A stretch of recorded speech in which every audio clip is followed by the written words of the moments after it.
we head over to the barn and start our seed planting project.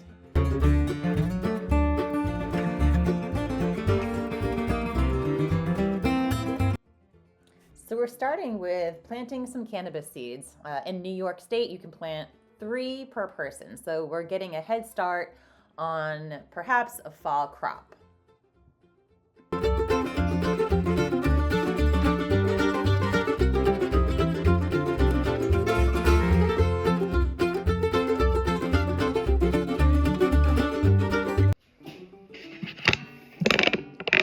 So the next cell structure, we're going to be doing a bunch of peppers.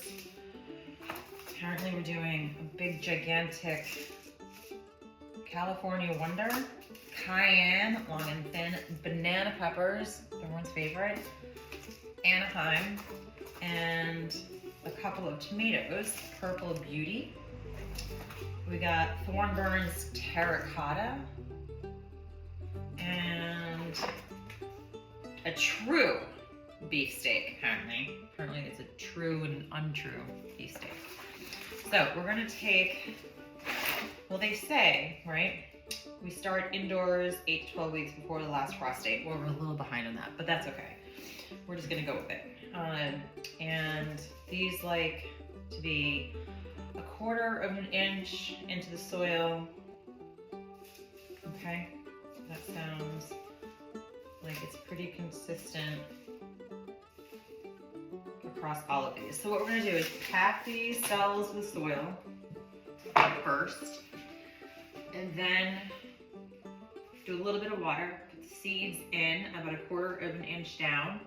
We get a little bit of water on top, and yeah, and then we have these domes that go over, and it creates a little greenhouse effect.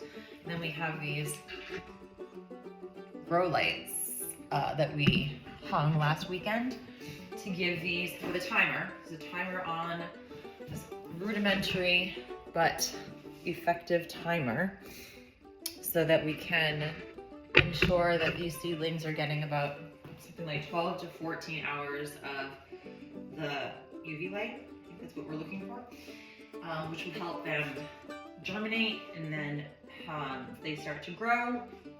They develop a little root system, they get a little more hardy, and then as it gets nicer up here in the Catskills, probably not until sometime in May.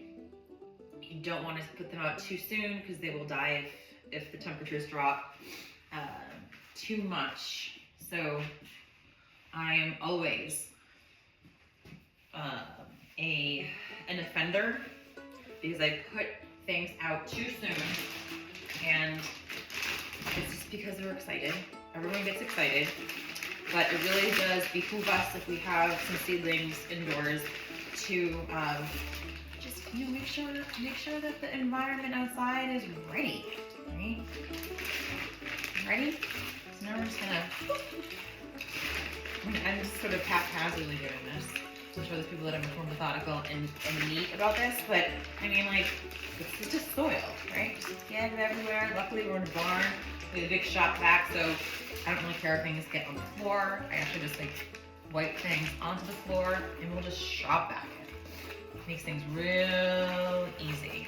So we're doing that, and we're doing this. So these are cardboard cells. So each little plant, we'll put a couple of seeds in each because not all of them will do well. And then once they start to get some roots, you can thin them out. So you just pull the ones that don't seem to be growing too well, which will give space for the ones that are doing well. Give them a good chance of not only surviving, but becoming a really healthy plant. So putting a couple in the soil looks wonderful.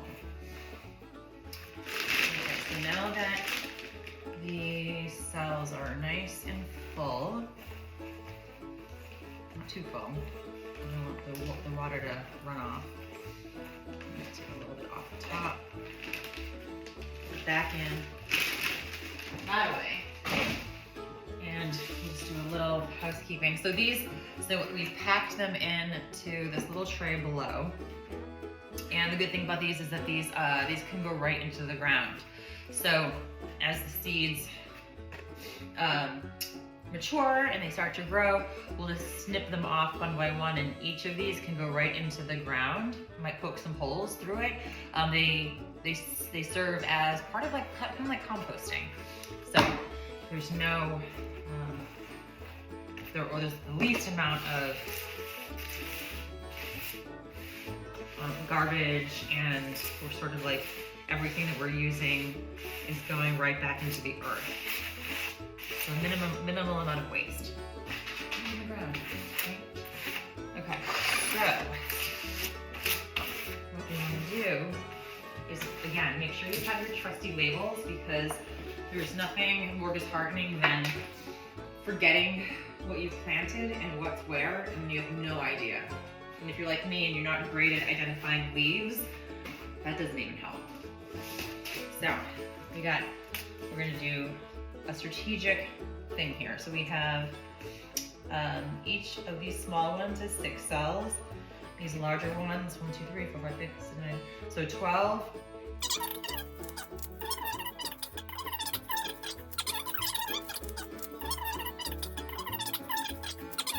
Start in the upper left corner. So these are Purple Beauty. That's great. So I'm just gonna, I'm gonna open it up like this. Some of these you can reseal after if you don't use all of your seeds. And we'll just pull these out. You can see. So we'll probably end up, we'll just do, I'm going to do a little bit of water. Just a little bit, again. I'm going to be putting the seeds in here, so I'm just going to do a little douse.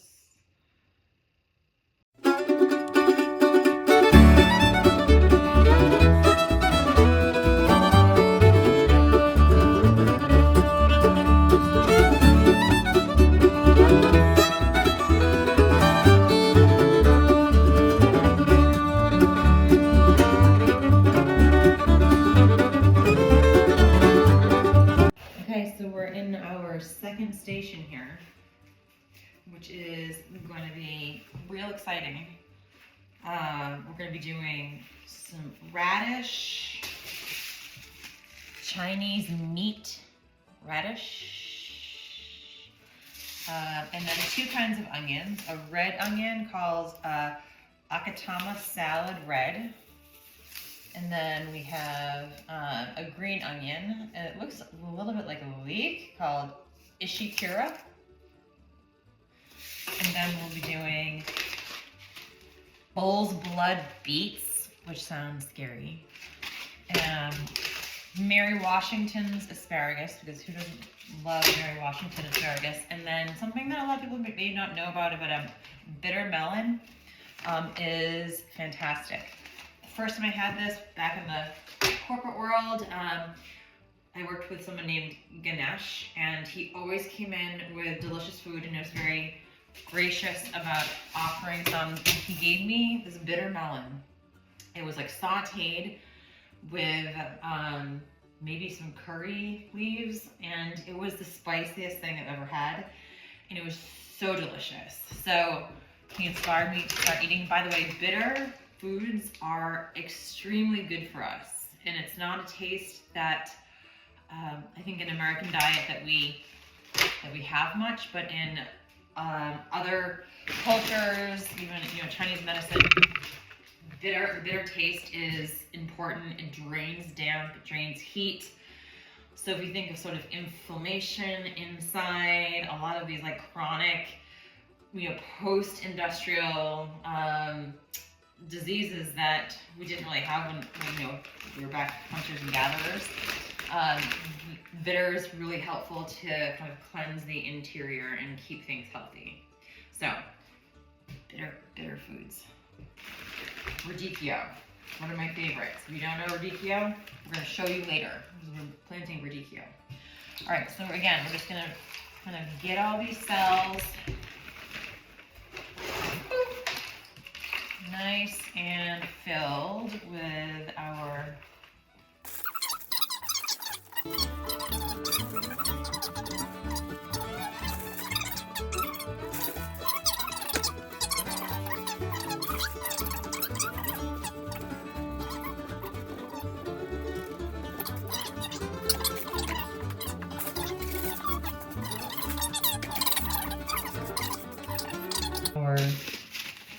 seeds. I mean, how beautiful is that? It looks like a friggin' watermelon, and it's a radish. Okay, I think what we'll do, since we have the same sort of thing, we have these 12 structures, 12 cell structures, and then 3 sixes.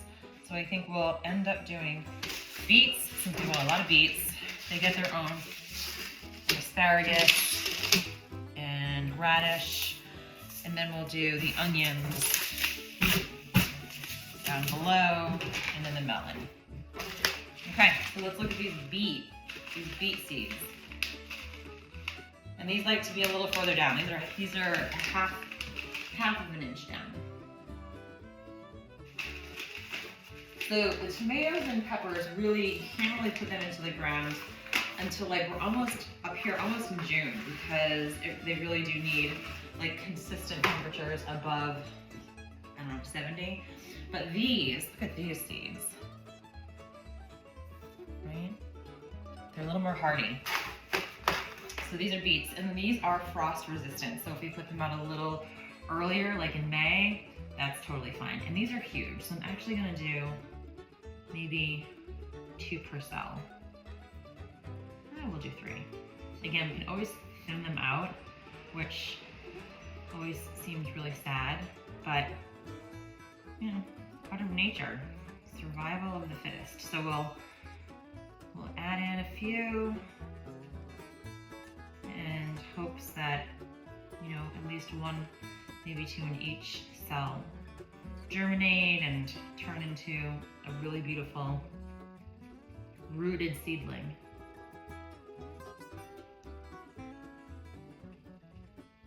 Down. Beets in Chinese medicine are really nourishing for the blood.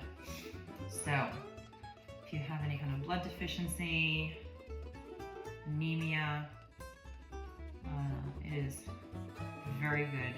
I like roasting them, and then I just will either pickle them, roast them, and then I actually leave the skin on. Just scrub the shit out of them, leave the skin on. I feel like the skins in a lot of vegetables and fruits contain a lot of nutrients. So I try, if the skin is edible, I try to leave the skins on, even if I'm pickling. So I'll just roast the beets an hour, a little over, depending on how thick they are, at 400. And then when they're done, if you can put a fork easily through them, let them cool, slice them fairly thin, maybe like a 1/4 of an inch thick, maybe even a little bit thinner. And then get a big jar. You can look up recipes. I mean, it's like basically make a solution with vinegar, water. Some people use a little bit of sugar. I don't even use sugar. Beets are sugary by nature, so I don't think we need to add sugar to the solution. And then a little bit of salt. And then bring it to a boil, and then when it cools down a little bit, then you put the beets in the jar, then you fill the jar with the liquid solution. I actually also do really thinly sliced red onion. I'll layer a little bit of beets, and then some onion, and beets, and some onion.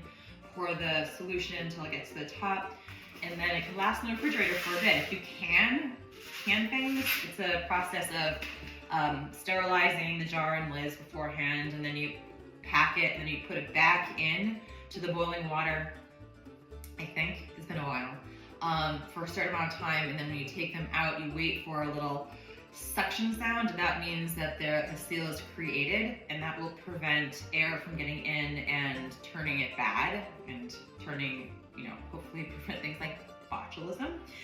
So anyway, that's my TED Talk on canning. Anyway, beets are great. PSA. Okay, so the next, let's see, I gotta pay attention here.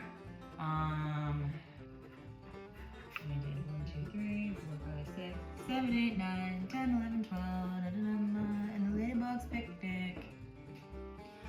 Sesame Street, 1, 2, 3. The things we remember. Okay, so now we're gonna go into Mary Washington's famous asparagus to roast up, especially in the spring. And from what I understand, they proliferate pretty easily, so they kind of spread. All right, we're gonna tuck those down. And I'm putting the names of the type of asparagus because I will forget. And there are so many different varieties of things that when I come across one I really like, I have no idea what the name of it was and I forget. And then the next year, I'm like, what's that one that I liked? So we're gonna try and keep things a little more organized. It's also good to keep your packets. If you forget the names, and they have really important information that will tell you if you need to transplant them later in the season or earlier in the season. It does matter, folks. These guys can be finicky. Okay, so radish, we're gonna do a bunch because radishes kind of growing clumps together. I'm also not doing all of the seeds for all of these. So I think if they're stored correctly, you can keep them for the next season. I think. I'm not the expert in that, but so I'm going to, that's why I'm not cutting those. They have an adhesive so you can sort of seal them back up and store them in like an airtight container, I think. We'll look that up when we get back. How's everything going over there? Everything okay? Everyone's doing this thing in there? Chinese red meat radish. By the way, all of these seeds are from Baker Creek Heirloom Seeds Company. We've purchased from them before, and they are really great. Red meat radish. And we did 1, 2, 3, 4, 12. Okay, so we have that down. We get our seeds up here. And now down below, we're gonna do the bitter melon, the onions. Okay. Bitter melons are not frost hardy and they need to be an inch in. So we're gonna pack these peppers a little further down. Okay, so here's our next tray. So we got over here, we got our pot plants, and we have some herbs, and then we have over here, these are our tomatoes and peppers. To my left here, these are the onions, the beets, radish, bitter melon, and asparagus. And now here, we're gonna be doing, oh my God, look at these gorgeous things. This is dazzling blue kale, purple lady bok choy, and then we have some mustard greens, and Swiss chard, my fave, and collard greens. Collard greens, I think, get a bad rap. They are fantastic. They are delicious. So we're gonna do a whole bunch of this stuff. So first, again, we need to fill our cells with soil.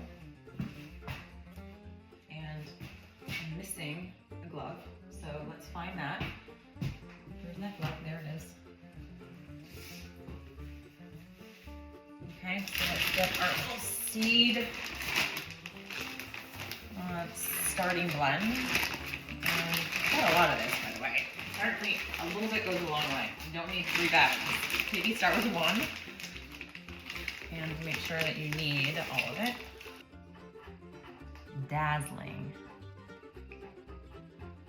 blue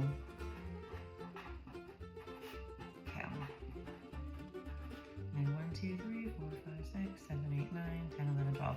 In case you're wondering what the hell I'm doing when I do that, I'm just making little dots so that we know that the 12 cells contain blue kale. And then we'll go into mustard, some mustard greens. Wow, this was an AAS winner in 1957. It's curly and frilly and tolerates heat more than other mustard varieties. So I guess they don't like a lot of heat. So it's good for us to know, because we'll probably end up putting them in an area of the garden that maybe gets a little bit of shade. These guys are even tinier. Whoops. Again, these are also a little bit bitter, which is really quite good for our health. If we're not accustomed to eating bitter greens, sometimes it can get, take a little bit to kind of regain a taste for them, but give it a try. It's really important. It's so good for you. 1, 2, 3, 4, 5, 6, 7, 8, 9, 10, 11, 12. Healthcare starts here. You want to get healthy? It's all of, it is about movement. It is about not eating, processed foods if we can help it. Access to really healthy foods is not, unfortunately, it's not equitable. Like, a lot of people don't have access. So if someone though maybe has the ability to get, you don't even need, you can make little seed pods. You don't have to purchase all the stuff. It's really easy. I think there's a lot of places that you can find online at YouTube to just like out of things that you can just find around your house that you can kind of build these little structures, and then get some seeds. Maybe some friends have some seeds, and then start. You can start growing your own. You can grow things in an urban environment, maybe not as easily, but just kind of having an influence on what goes in your body. And it is pretty amazing when you get to grow something, you put it in your mouth, right? And it becomes you. You cultivated your own food. And I think that is really powerful. So if we can find ways to make that more accessible to people and find the excitement in it. And then, then we have a pretty phenomenal influence over our own health. This is the Swiss chard. 5-color silver beet. Swiss chard is so great. So the stalks can be green or red or yellow or orange. Usually it's a wide variety, and it's beautiful, and you can just chop we'll chop the very ends of the stems off because they tend to be very hard and fibrous, but just chop a little bit of the end off, and then chop off a good chunk of just where the hard stalk is. Chop it up and then saute that for a little bit so it gets a little soft, and then add the greens. My favorite breakfast is just throwing some either greens or Swiss chard into a skillet. I'm pro butter. I think butter is phenomenal. Good quality butter. And saute that up in a little bit of butter. Add in your greens after the stalks are nice and softened a little bit. Maybe add a little onion. And then I just whip up or whisk up a couple of eggs. And then I just put the eggs over the greens. So it kind of makes like a green Swiss chardy egg mix, and it's so good. So the fat will keep you full. We have the eggs for a plethora of nutrients. Vitamin D, I believe. So not a whole lot of sources of vitamin D from food, but I think eggs is one of them. And the greens, of course, for their nutrients, especially something like Swiss chard with all of those colors, all those phytonutrients, and also fiber. And that, for breakfast, will keep you satiated, will give you the nutrients that you need. So good. Okay, so this is, I don't know why I'm starting talking about health. This is supposed to be just a, hi, we're planting some seeds, but now I'm going into work mode. But this is 5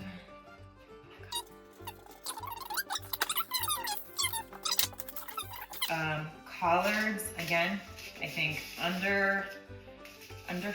They get a bad rap. They're not everywhere, but I feel like a lot of people like collards, and they are so good. They're so good. They just need, just like anything, it's in the preparation, right? So again, just chopping them, wash them, chopping them up, and then sauteing them, maybe in a little garlic first, a little onion. I might put a little bit of broth in there to soften them up a little bit.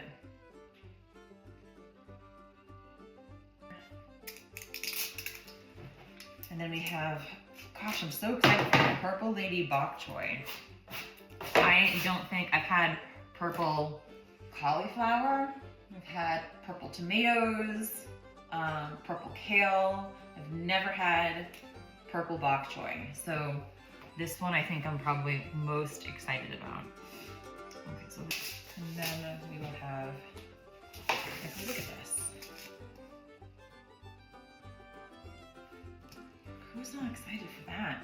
Okay, so, apparently, well, according to these guys, it says they believe this is one of the best strains available. So, yeah, crunchy, juicy, flavorful. I don't know, I'm very excited for this. Yeah, this guy likes between 60 and 80 degrees Fahrenheit. I don't know, I think we're gonna do all the rest of the 9 cells. I'm sorry, I'm gonna do 12 cells with this because I just think this is gonna be so good. And then we'll definitely save the rest of these.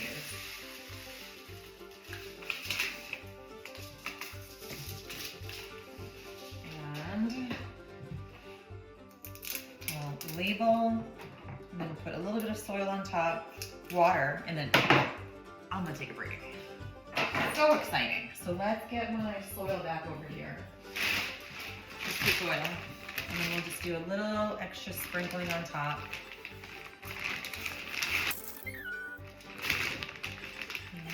Tuck them in. They gotta sleep for a little bit while they're, just like sleep, right? Sleep we think is a passive, well I guess it is sort of passive, but a lot is happening when we're sleeping. So much happening. Brain does a big dump and download. Our experiences, our memories get, or things get committed to memory. We process experiences. Our brains, our bodies, decrease. We go through a healing process, so things are, inflammation goes down. Hopefully, if we're getting a good night's sleep. Really important. So we're gonna just tuck these suckers in so that they get to do a lot while they're, sort of sleeping or not sleeping. And then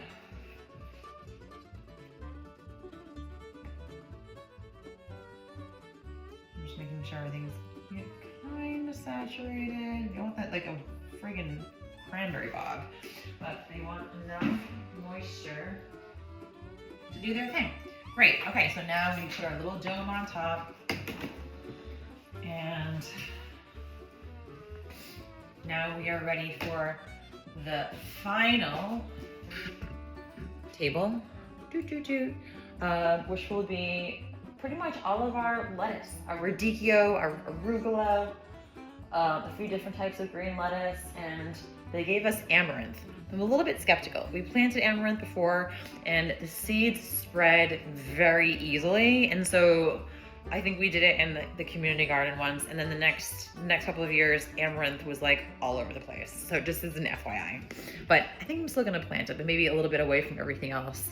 So that's gonna be our last station here. So, yep, so we have this station and that station, and I wanna take a little break and then we'll finish up. Okay, so we have these really cool grow lights,